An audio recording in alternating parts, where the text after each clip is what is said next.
Whenever I talk to someone with a personal chef business who's really struggling to get clients, I can usually figure out pretty fast what the problem is.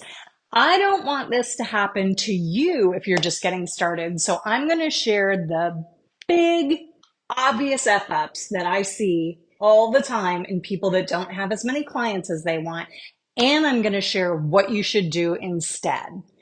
Hey there, Chef Shelly here. When I'm not cooking for my own clients, I help passionate cooks like you start a personal chef business because you can absolutely get paid to do what you love doing meal prep services, doing small caterings, even teaching cooking classes. And you don't have to go to culinary school and spend tens of thousands of dollars to do it.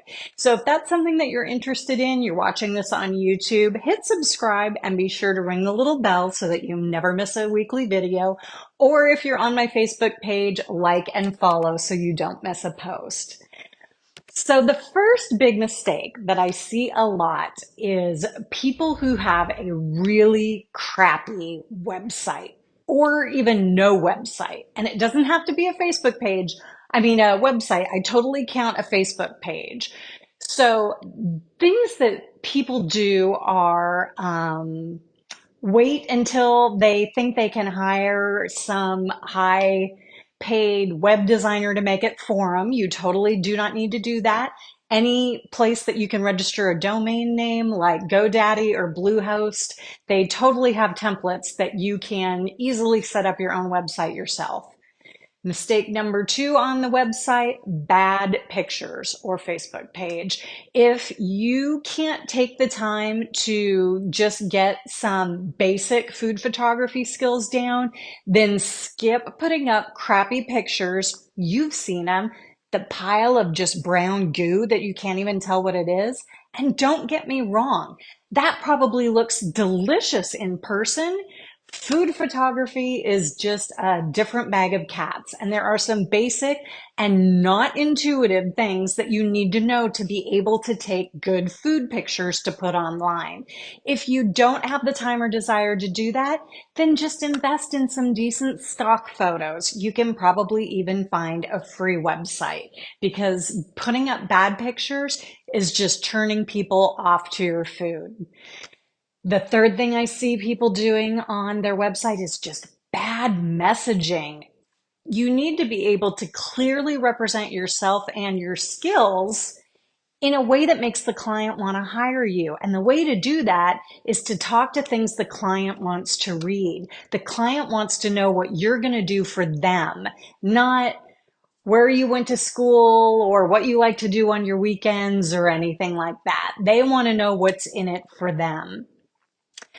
Then the problem with the website in general is that some people put up a website and then think that they're magically going to just getting clients. You have to have good SEO on your website before people are going to be able to Google and find you.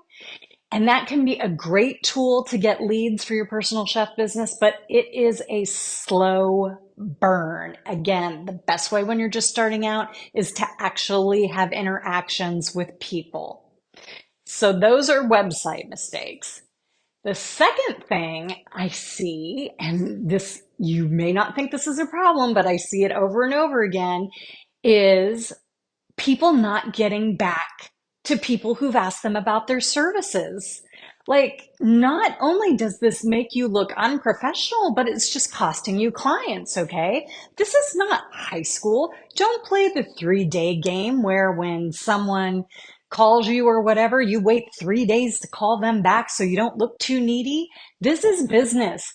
People are looking for a solution if they contact you. And if you don't get right back to them, they are just going to move on to the next person. If somebody has reached out to you, you need to get back to them immediately. If they're interested, why on earth would you make them wait? And even if it doesn't work out with them this time, here's a tip. Keep them on your contact list. When you have an opening, follow up with them. When you're doing something special, maybe for the holidays or something, follow up with them and let them know. They've already told you they're interested once, so keep them in your pipeline.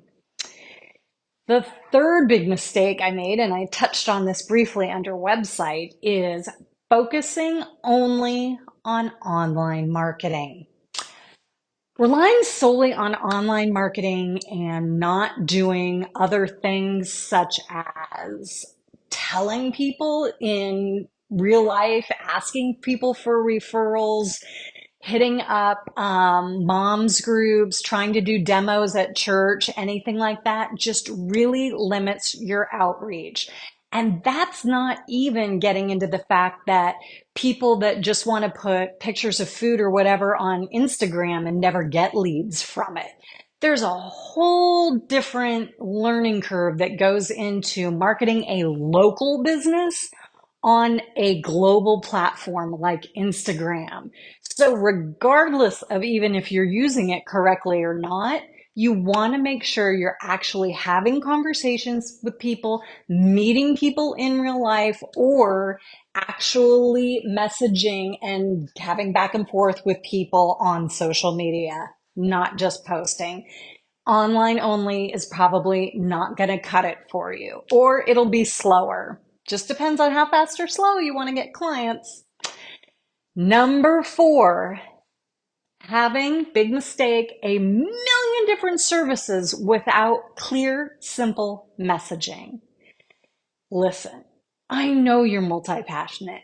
I'm multi-passionate. When I first started, I did meal prep, I did catering, I did classes, I did demos, I would do kitchen organization, I would make meal plans, I did cakes and cookies. I did it all. But I'm telling you now, learn from my mistakes and my experience, depending on the kind of business you want to have. The more services you offer, the more and the better you need to market. So do you want to spend your time pushing different services, or do you want to spend more time cooking and getting paid? The more services you offer, the less you're going to do of each one. Here's another little tip, and that's going to make it harder to be really fantastic at every single one too. So the basic line here is to be successful in getting personal chef clients, you have to have good marketing strategies. Be professional and be engaging. Do you have a marketing plan? Are you actually talking to people about your services? Those two things are crucial if you want to get clients fast and the easier way. Because I'm telling you, the clients are out there and they're hungry for what you're cooking.